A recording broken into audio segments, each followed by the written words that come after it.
Olá pessoal, meu nome é Moisés, sou engenheiro eletricista formado pelo FTM e dando continuidade à nossa série de vídeos sobre análise de transitórios eletromagnéticos, no vídeo 6 nós exploramos um pouco o fenômeno da energização back-to-back e nesse vídeo 7 iremos explorar o fenômeno de zeros atrasados.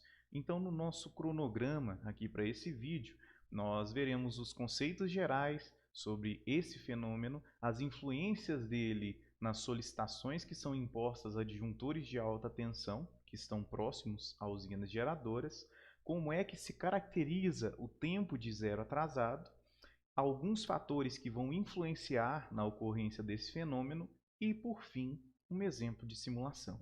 Ok?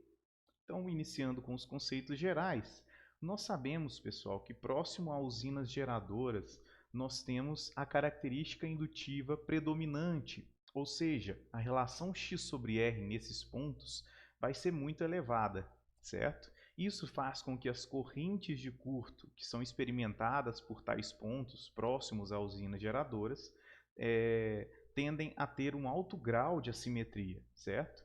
E esse grau de assimetria, a depender de diversas características do sistema, ele resulta em correntes de curto que podem demorar aí vários ciclos após o início da falta para que passem pelo zero, certo? Que é uma condição aí para a abertura do disjuntor. Nós vimos isso no vídeo 3, quando analisamos TRTs, certo? E essa demora, né, para atingir o nível zero nas correntes de curto-circuito é o que caracteriza esse fenômeno de zeros atrasados, ok? Bom, e como que isso vai influenciar na solicitação imposta ao disjuntor, certo? Então, para a gente verificar essa influência, vamos voltar lá no vídeo 3, aquelas etapas de interrupção de corrente de curto-circuito pelos disjuntores. Então, vamos lá, a falta inicia no meu sistema, o sistema de proteção verifica que existe essa falta e envia o sinal de trip para o meu disjuntor. Ao receber esse comando de abertura, o disjuntor inicia o seu movimento de abertura, a separação dos contatos. Assim que nós temos a separação física dos contatos desse disjuntor, a corrente, devido às características indutivas do sistema, ela continua a fluir, só que agora através do arco elétrico que se forma entre esses contatos, ok?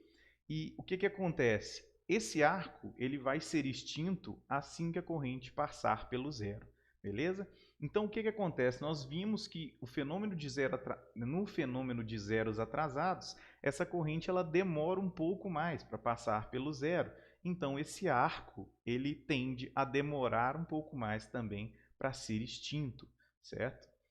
Dessa forma, né, um dos grandes problemas, uma das grandes preocupações é com a integridade física do disjuntor. Então, se esse arco se mantém por muito tempo dentro das câmaras do disjuntor, né, das câmaras de extinção, nós temos uma energia acumulada ali. E a depender, né, em condições mais críticas, nós podemos, com o aumento dessa energia acumulada, ou seja, com o arco permanecendo por muito tempo, levar aí a danos sérios a esse nosso equipamento. Além disso, né, nós temos também uns problemas no quesito estabilidade. Então, se a minha falta continua no sistema por mais tempo, né, a estabilidade do meu sistema tende a ser mais comprometida. Bom, aqui tem um exemplo, né, de uma corrente de falta em uma das fases, nesse caso na fase A. Né? Vejam que após o início da falta, essa corrente tem uma alta componente DC e vejam que ela não passa por zero. Né? Ela passa por zero só aqui nesse ponto, ó, cerca de 80 milissegundos após o início da falta. Certo? E é isso que caracteriza o nosso fenômeno dos zeros atrasados. Então, para que eu tenha, né, um tempo de zero atrasado, para que eu caracterize esse tempo, o que ele seria? É o tempo em que a corrente passa pelo zero pela primeira vez, subtraído do tempo de início da minha condição de falta. Ok? Então, simplesmente isso, a caracterização do tempo de zero atrasado. Bom, alguns fatores vão influenciar também nesse fenômeno, como eu disse para vocês. Dentre esses fatores, nós temos o tipo de defeito. Então, a literatura ressalta para nós aí que a condição mais crítica para a ocorrência desse fenômeno é em um curto-circuito trifásico progressivo. O que seria um curto-circuito trifásico progressivo? Ele inicia, por exemplo, em uma das fases, evolui para uma falta bifásica, depois trifásica, ou evolui de uma falta monofásica para trifásica. Ok? Isso seria um curto progressivo. A resistência de falta também vai influenciar, né, nessa antecipação do atraso dos zeros, já que ela introduz um amortecimento no meu sistema.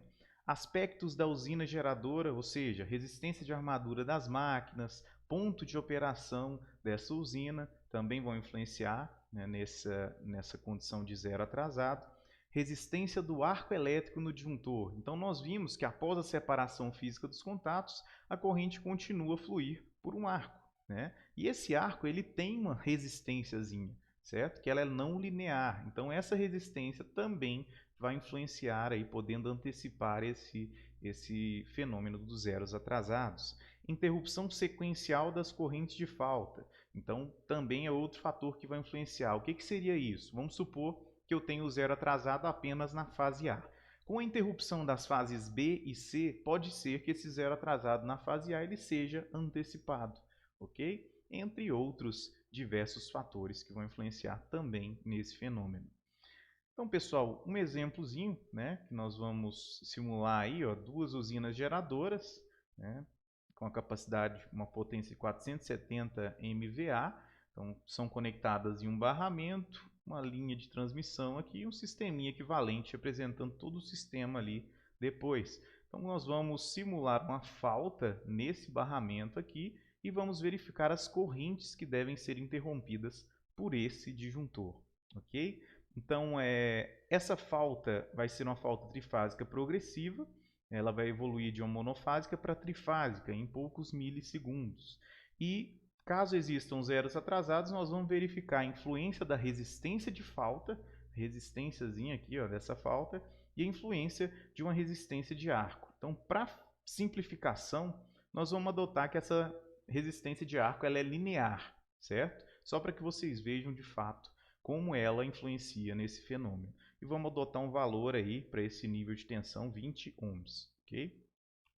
Então vamos lá, pessoal. Esse é o nosso sistema, certo? Tem aqui as máquinas modeladas, as máquinas são exatamente iguais, transformadores também são iguais nesse caso. Então veremos as correntes que fluem nesse disjuntor aqui, por isso eu coloquei esse medidor de corrente.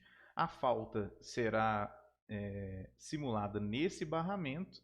Temos aqui a linha de transmissão, certo? E o sisteminha equivalente. Uma fonte em série com uma impedância, ok? Então vamos simular aqui essa falta. Ah, tá. Eu esqueci de mostrar para vocês como é que a falta vai ser simulada. Esperar simular aí e eu já volto para mostrar isso para vocês.